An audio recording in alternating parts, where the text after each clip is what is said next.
যাই হোক রেস্ট নে, তুই কোন পর ঢোক, জামা প্যান্ট খোল, রেস্ট নে, তারপর কথা হবে। তুই যেমন কর ঢুইস কর ঢোক, খুলে না দিনি।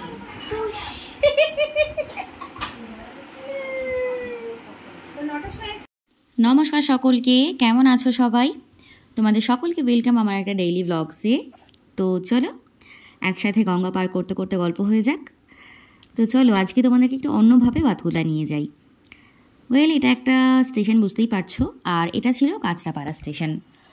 তো আমি এখানে নেমেছিলাম কিছুক্ষণের জন্য, তো কোনো রকম শপিং বা কেনাকাটার জন্য নয়। তোমরা সবাই জানো যে কাঁচরাপাড়া একটা বড় শপিং এরিয়া, মানে এখানে এন্টায়ার আমাদের নদিয়া বা তার আশপাশের কিন্তু প্রচুর লোকজন আসে শপিং করতে। ইভেন আমারও কিন্তু বিয়ে অবধি ম্যাক্সিমামটাই এখান থেকেই কেনাকাটা করা, ঠিক আছে। তো আফটার ম্যারেজ আমি যেখানে আছি সেখানে আর কি কাছাকাছি প্রচুর ভালো জায়গা আছে জন্য আর এখন খুব একটা যাওয়াই হয় না। তো এই দেখো অভিকেও পেয়ে গেছি, আর আমি অলওয়েজ ওকে ধরে এরকম মাজা নিয়েই নিই। তার আগে এই সিনটা দেখো। মা মা ইচ্ছা করে বদমাইশি করছে।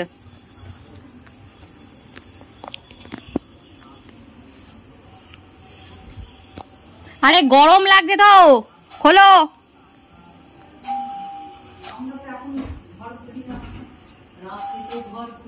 স্টেশনে আছে যেহেতু আমার ওই জন্য এখন তো খুলবো না, এখন খুলবো না খুলবো না খুলবো না, কথা ভুলবো না ভুলবো না ভুলবো না।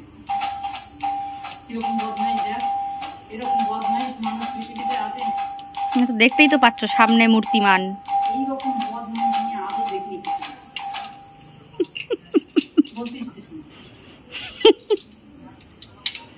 তো তোমাকে আমি বলেই দিলাম 9টার সময় ট্রেন, আবার কি? আবার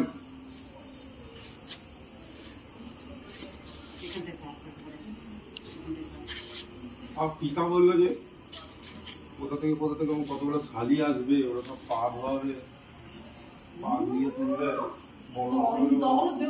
আকাশের মতন বিয়ে করতে হতো, এবং সোনা বোন সব থেকে বড়টা চারখানা শাড়ি পেয়েছে, আর ওদিকে মামা তো টামা করছে, তো দাদা দাদা আর তোমার তো পিকা।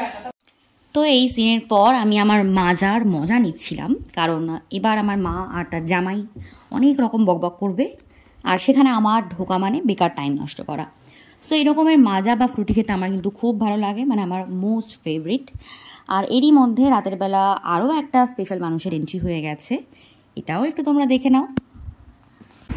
রোজগিরি গিন্নি, রোজগিরি গিন্নি, টুকি টুকি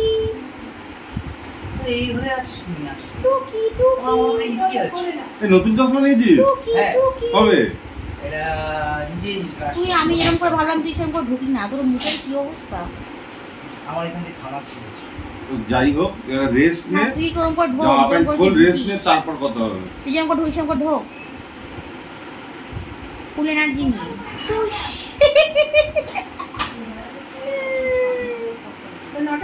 দেখতেই পেলে আমরা ভাই বোন পুরো নিজেদের একদম পার্টনারকে নিয়ে বাড়ি পৌঁছে গেছি, আর সবাই সেই মানে ক্লান্ত বিধ্বস্ত অবস্থায় পৌঁছেছি যাকে বলে আর কি।